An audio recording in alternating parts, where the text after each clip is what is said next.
Look, I'm not being disrespectful or doubtful here. I'm just saying it doesn't make sense, Fred said to Comrade 1. A few weeks passed since they were out in the fields, and the new agri-zone was already bringing in nice profit, but the mayor still had one burning question, and repeated it to seemingly uncaring bureaucrats every chance he could. There is a lot of sense, Comrade 1 replied, slightly tired of this constant back and forth. The city needed someone to manage and secure our agri-zone, and Emperor knew it, so he provided Comrade 5 with appropriate order. But aside from that, His Majesty is still just a single man. You can't expect him to write such documents for every single being in the realm. Fred, as might be expected, was not exactly satisfied with this answer. Oh, so you want to tell me that he was too busy when an entire demonic palace appeared right in front of his palace, and all the soldiers who died in the capital are dead for good, but on the other hand he was not too busy to prepare a mass resurrection and binding scroll for our little backwater town in the middle of nowhere? So it would seem. No, Executor, you can leave. Mr. Mayor is simply curious, not treacherous. Mr. Mayor, perhaps you should consider that His Majesty is a lot smarter than any one of us. Everything he does for a reason, so the best way is to acknowledge what happened as part of his plan. Fred wanted to keep asking, but two of Comrade 1's tentacles gently placed themselves on his lips. Another executor was just spawning in the room. When it went away a few seconds later, Mayor decided that perhaps it would be best to really postpone this conversation. Agents of His Majesty appeared 5 times over the past 2 weeks, and that was usually more than any regular person have seen them in their entire lives. So instead of digging the hole deeper and deeper, Fred decided to look for answers elsewhere, if he ever got the chance, if only to prevent his sudden and very spectacular death, and reluctantly returned to work. Aside from this mystery though, things were going well in F-037. The new agri-zone was steadily churning out crops, clones and cash, which were enough to patch up rapidly falling apart budget. The population moved in steadily as well, and in fact over the next few weeks it grew to around 10,000, enough to officially be recognized as a town under imperial law, a fact that was celebrated by comrades from the Ministry of Urbanization by delivering even more orders to their mayor. 1 million? Fred could not believe his ears. We're supposed to turn this backwater into a city of 1 million people. How the hell are we even supposed to start working on that? Simple, Comrade 1 replied. By steadily adding hive after hive until we hit our target. Besides, you seem to be intimidated by the number, but it's not even that high. For example, Imperial Capital houses well over 50 million people. Because they have the Emperor and his entire government right there on the spot to organize them. Meanwhile, we have me, a soldier who should not be holding a position like mine, and you, a bunch of paper pushers. This is way above our pay grade. Then we should consider increasing our pay grade, Mr. Mayor. With money in the green again, we can start planning things like education to increase the ranks of, as you generously called us, paper pushers.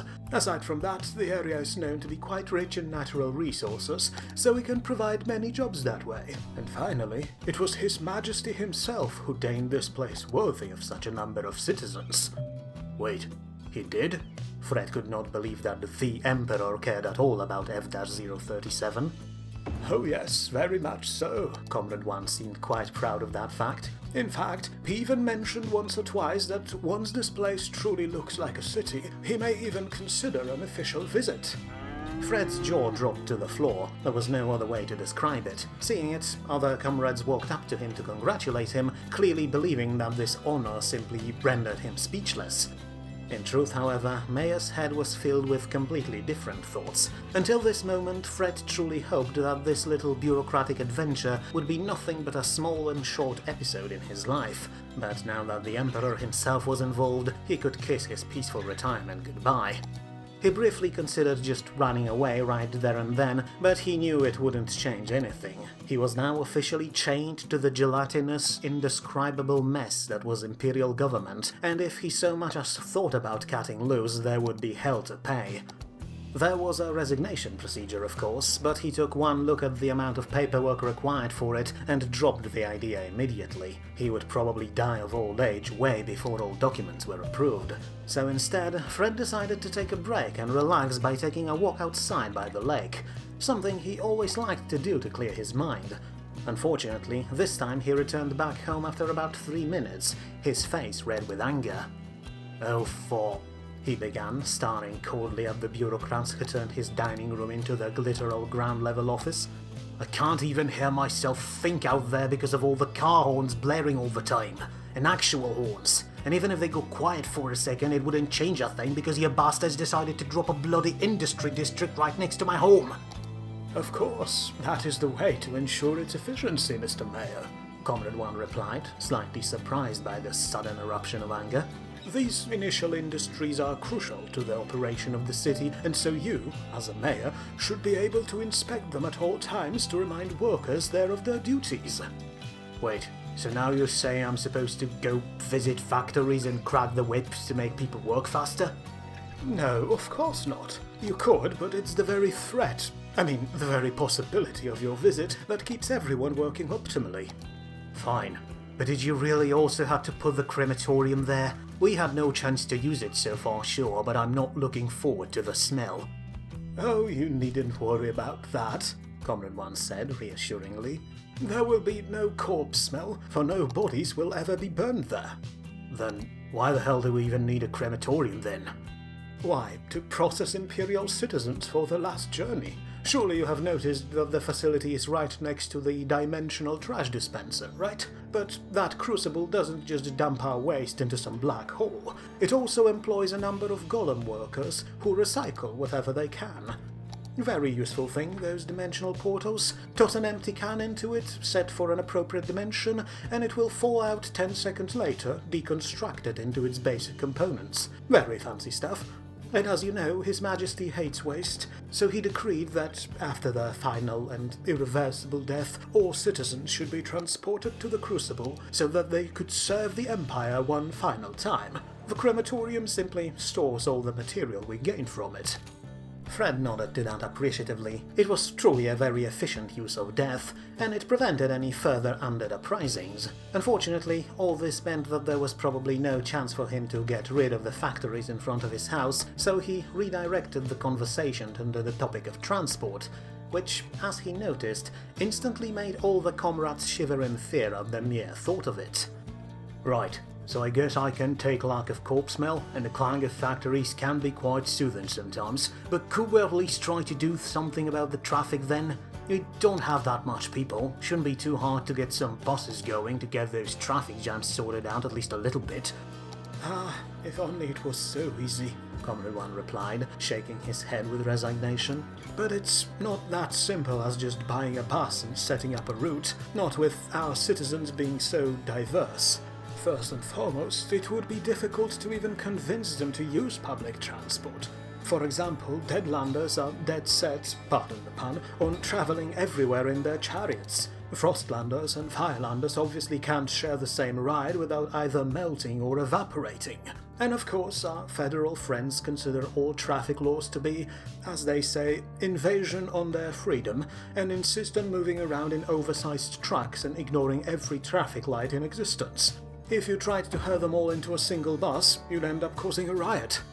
Then let's just get more buses then, Fred replied with his military simplicity. Now come on, which one of you is responsible for that bit? Let's get to work before I enforce silence around here with my cannons. Unfortunately, not a single comrade stepped forward, but then, after about a minute of awkward silence, Comrade 3 slowly raised his stony arm and said, Sir, I'm afraid public transport was domain of Comrade 4, and we don't talk about Comrade 4. So by law, you, as Chief Administrator of the city, are now responsible for it until Imperial government sends a proper replacement. I believe we should expect a new Comrade 4 in 3 to 5 years, sir. 3 bloody years? I'm going to go deaf or mad from all this honking in 3 days. The hell you mean I'm responsible for it now? You expect me to go out there and, what, set up every single bus stop by myself? Yes, sir, Comrade 3 replied politely. And organize a place for drivers and their vehicles, and order the vehicles yourself. Such is the law of His Majesty, sir.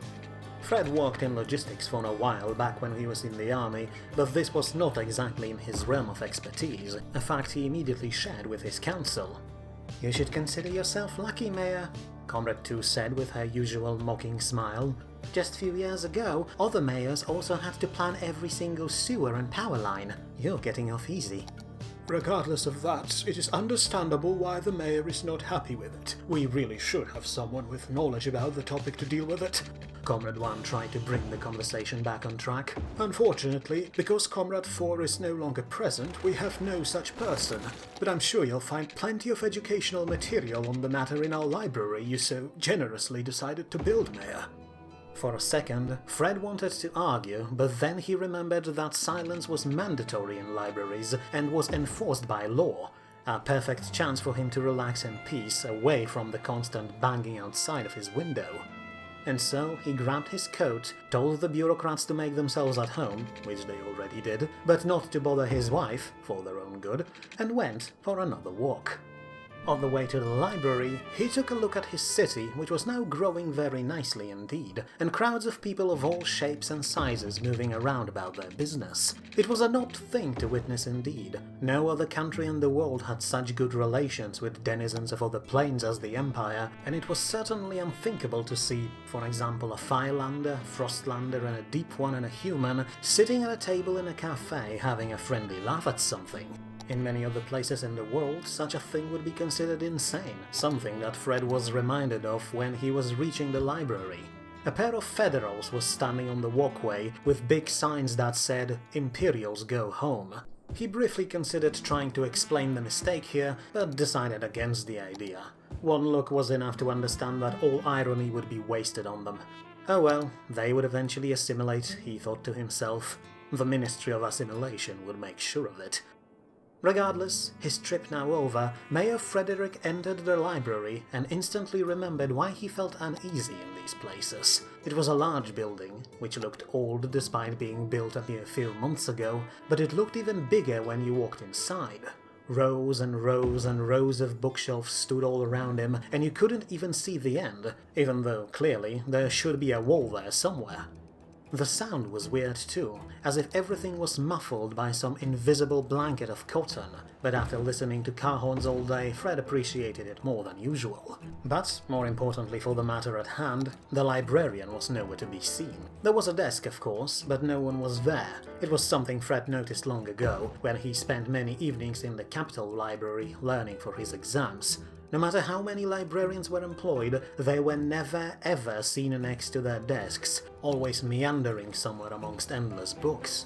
He could try to look for the book himself, but to be honest he had no idea what to even look for, not to mention where, and so he mentally prepared to wait for an undeterminable amount of time by leaning against the desk and tapping his foot on the plushy carpet, which muffled all sounds of footsteps. He had no idea how much time has passed when he suddenly heard a voice next to him say, "Oh dear, if it isn't Mayor van der Zex! It's so nice to see a man in charge expanding his horizons by reading. Not many people in your position do the same, unfortunately." Fred blinked several times. He clearly must have fallen asleep standing, and looked at the man next to him, a tall, bold, slender figure in immaculate dark navy suit. "Yes, well, I'm trying at least," Fred said, trying to get himself in order. "Apologies, but I didn't catch your name, Mr. Wait, haven't I introduced myself before? Oh, bother, of course I didn't. It didn't happen yet. Please excuse me then, Mr. Mayor. I am Teratus the Malicious, also known as Soul Devourer of Worlds, but it's a mouthful, so how about you just call me Teratus? Or Terry, since we're friends. Or, well, we will be." Fred took another look at the figure in front of him, now confused even more. He heard about Teratus, of course, but he didn't expect to just see a man, although... Yes, now that he took a closer look, he noticed some odd parts.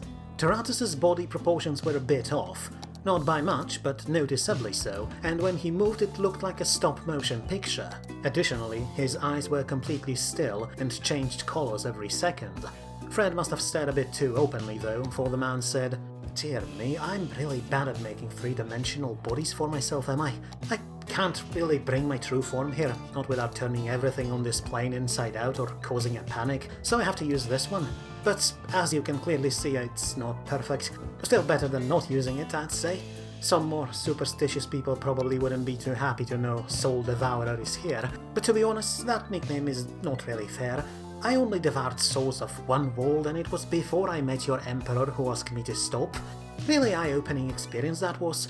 No one really talked to me before His Majesty came along, so I welcomed the change, especially since he's one hell of a talker. Oh, sorry, I'm rambling again. Always get nervous and defensive when I leave 6 of my 9 dimensions behind. Anyways, what brings you here, Mayor? Fred continued to just stare, but then instincts took over and he responded as any other Imperial citizen would, by treating this situation like something completely normal. I'm just looking for some material to help me manage the city a bit. Public transport, to be precise, he said, and Taratus stared at him with sympathy. Though it seems like I'm not meant to find it, nor the librarian who could direct me to it. Ah, so it seems we share the same problem then. A perfect reason to form a bond of friendship, wouldn't you say? Sure, why not? But what are you doing here, Terry? Shouldn't you be teaching kids in school right now?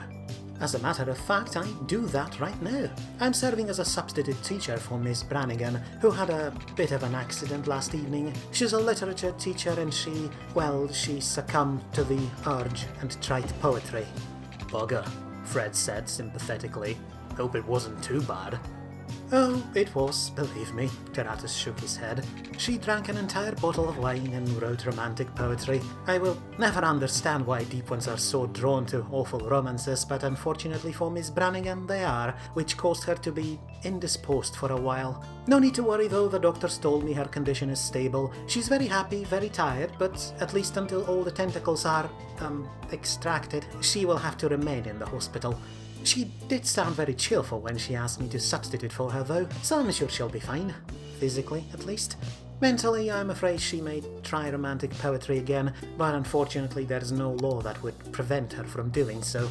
Regardless, she was supposed to bring her class to the library today, so I gladly took her up on that offer. It's always nice to bring young minds somewhere where their minds and knowledge can be expanded. Right, and where are the kids now then, if you don't mind me asking? Oh, somewhere around.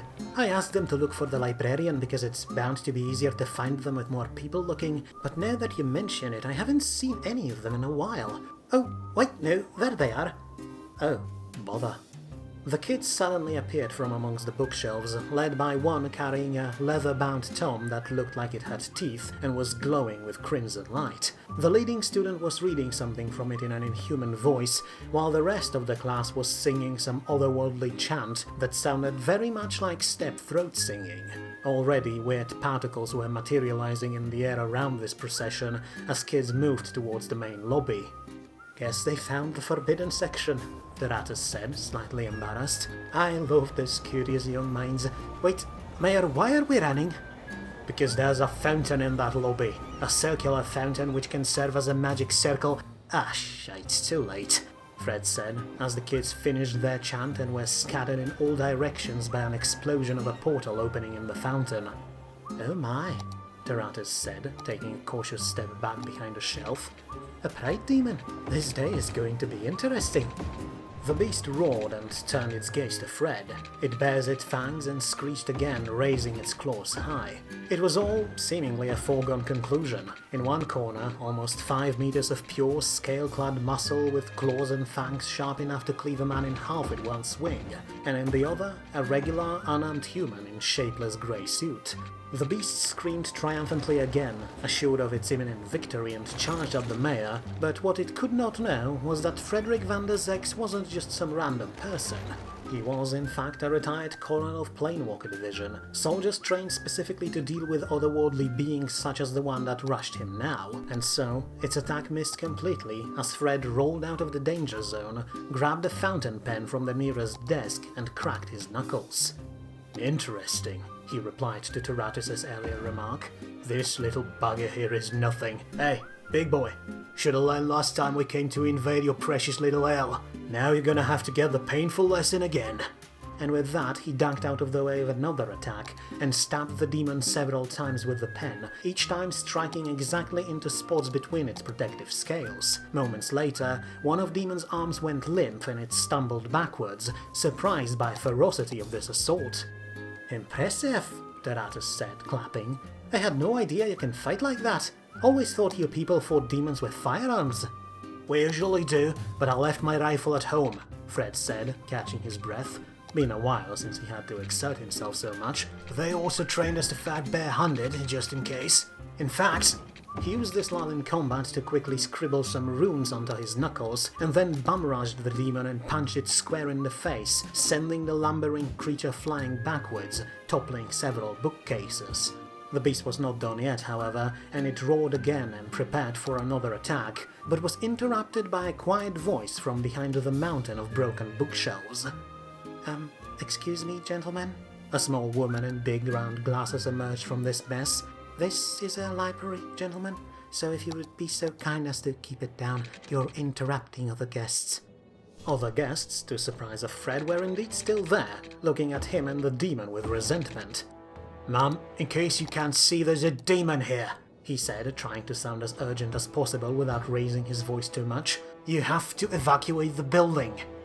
"Oh, this one. We have guests like him all the time. You should not be so prejudiced." The Pride Demon was clearly confused by this odd sentence because it turned its head to the side like a confused dog and stared at the librarian. And then, because discussion was clearly not part of its repertoire for today, it roared again, raising its claws to swipe this tiny creature away. "Alright, that is enough. I tried to ask nicely, but you clearly don't want to listen. I will have silence!" Suddenly, Fred was plunged into absolute, complete lack of any sound. He opened his mouth to scream at the librarian again, but no sound came out. The demon was confused as well, digging its claw into its ear, as if hoping to unclog some non-existent obstruction there. "Ah, you should have known that bit more," Teratus's voice said in Fred's head. The teacher was sitting on one of the bookshelves with a wide smile on his face, wagging his eyebrows at Fred. "Never mess with a keeper of wards in their own domain." Suddenly, some invisible light bulb appeared in Fred's head. He attacked the demon again, but this time goaded it closer and closer to yet another bookshelf, fully aware that the librarian was still looking at them disapprovingly. But then he stabbed the beast one last time and dodged just a millisecond before counterattack, forcing the creature to smash its claws directly into rows of books, ripping them apart. "You..." The librarian's voice sounded like thunder in this utter silence. "You... absolutely unreliable creature, you ruined my books. I can understand toppling shelves because you're big, but not killing my precious books. You think this library is made out of money, and can you even imagine how long it will take me to catalogue all this again?" The demon tried to defend itself, but against such a barrage of disappointment it couldn't do anything. It grumbled something. Presumably apologies, but it was impossible to tell in this oppressive silence, and then started to dematerialize, but by then the librarian was already scooting towards him on a wheeled ladder and grabbed the beast by the ear. "Oh no, you're not getting away so easily," she said, getting down from the ladder and forcing the demon to lie on the ground. "You will fix everything you broke first, and then apologize to everyone you interrupted." She pointed to the people around them, once again focused mostly on their books. "And you," the woman turned to Fred, "you should not instigate your friend here to act like this. Either help him or get out." "Ma'am, I'm a mayor of this city and I funded this," Fred started, but was immediately interrupted. "You can be the emperor himself, but this here library has rules. You don't want to follow them, you don't have to be here, so get out!" And with that, Fred suddenly found himself outside, blinking rapidly in the sunset. This was certainly not how he expected this day to go, but at least it seemed like the library was safe, so he turned around to walk back home, but was stopped by the voice of Teratus. "Hey, you forgot something," the teacher said, walking out from the library with a book in his hand. "That thing about public transport. Had to ask very nicely to convince Miss Librarian to give it to me." Fred took the book and nodded with gratitude. With everything that happened, he completely forgot why he was in library in the first place. "Now, if you'll excuse me, I have to go and get the kids. Hopefully I can find them before they open a hole in this reality again," Teratus turned back. "Oh, and remember you have to return the book in 2 weeks. I'm sure you don't want this woman looking for you." Fred indeed had no intentions to make such a powerful enemy, and so he made a mental note to return the book as soon as he was done with it, but as he leafed through it on the way home, he realized it might not be such an easy task. "So boring," he said later that night after reading the first chapter. "It's like public transport exists first and foremost to annoy the living hell out of anyone responsible for it. His wife responded only by muttering something in her sleep and rolling to the other side, and Fred realized that he was too tired to read anymore, so he put the book on the nightstand and turned off the lights, slinging beneath his covers and feeling pleasant warmth of his second half right next to him. Tomorrow, he would have to go out there again and at least try to get those buses going, and somehow convince people to use them. He had no idea how to even approach it, but it was a problem for the morning. His life might have been thrown off the rails, but at least he could still enjoy the company of his wife in peace. For now.